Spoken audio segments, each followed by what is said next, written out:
में अध्ययन किया था, उससे आगे की हरित क्रांति की सफलता के बारे में आज हम अध्ययन करेंगे।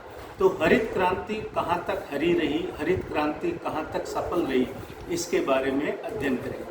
तो हरित क्रांति की जो पहली विशेषता है या जो पक्ष में तर्क है या सफलताएं हैं, उसके पीछे पहला तर्क है कि हम खाद्यान्नों के मामले में आत्मनिर्भर बने। तो हरित क्रांति से पूर्व हमारा देश खाद्यान्नों के मामले में आत्मनिर्भर नहीं था, हमें विदेशों पर निर्भरता रहती थी। लेकिन तब से हरित क्रांति प्रारंभ हुई है। इन 2 सालों के अंदर भारत जो है खाद्यान्नों के मामले में आत्मनिर्भर, तो पहली सफलता है हरित क्रांति की, हम कह सकते हैं कि खाद्यान्नों के मामले में आत्मनिर्भर। दूसरा है तकनीकी विकास।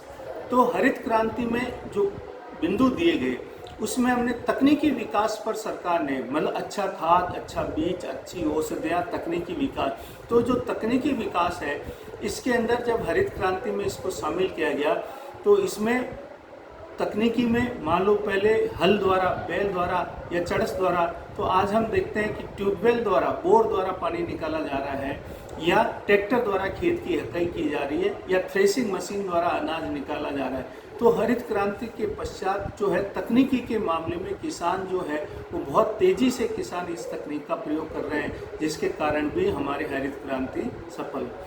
इसके साथ साथ श्वेत क्रांति भी विकसित हुई। हरित क्रांति खाद्यान्नों से संबंधित है, श्वेत क्रांति दूध से संबंधित है। तो आज अगर हम देखें, जो हमारा भीलवाड़ा जिला है, वो पूरे राजस्थान में सबसे बड़ी डेयरी, दूध डेयरी जो है, सरस डेयरी है, वो भीलवाड़ा में स्थित है।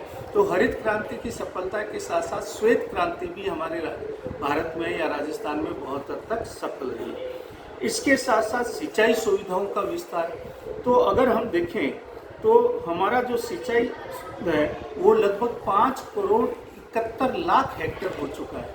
तो क्योंकि हरित क्रांति में ये हुआ, सिंचाई सुविधाओं का विस्तार हुआ, तो सिंचाई सुविधाओं के विस्तार के साथ साथ हमारे उत्पादन में भी, रोजगार में भी इसकी सफलता प्राप्त हुई।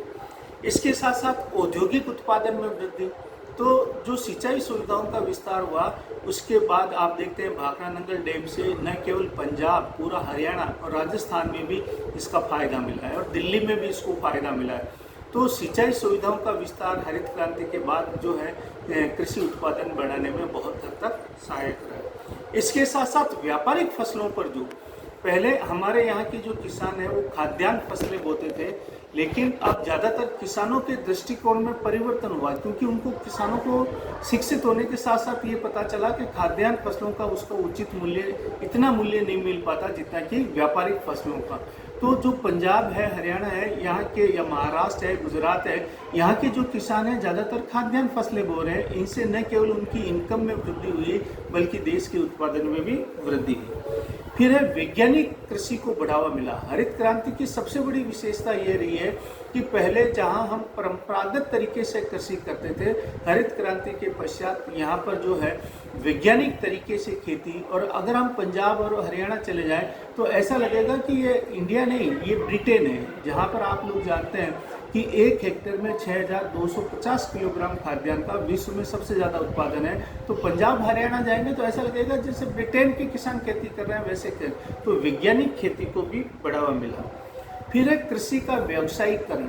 आज हम लोग देखते हैं कि हमारे जो किसान हैं, जब तक कृषि को व्यावसायिकरण नहीं करेंगे, यानी आय का मुख्य स्रोत नहीं बनाएंगे या इसमें ज़्यादा इंटरेस्ट लेकर काम नहीं करेंगे, जब तक हमारे कृषि का विकास नहीं हो। इसके साथ साथ अधिक उपज देने वाली फसलों को बढ़ावा मिला हरित क्रांति। तो ये हरित क्रांति की मुख्य सफलता है।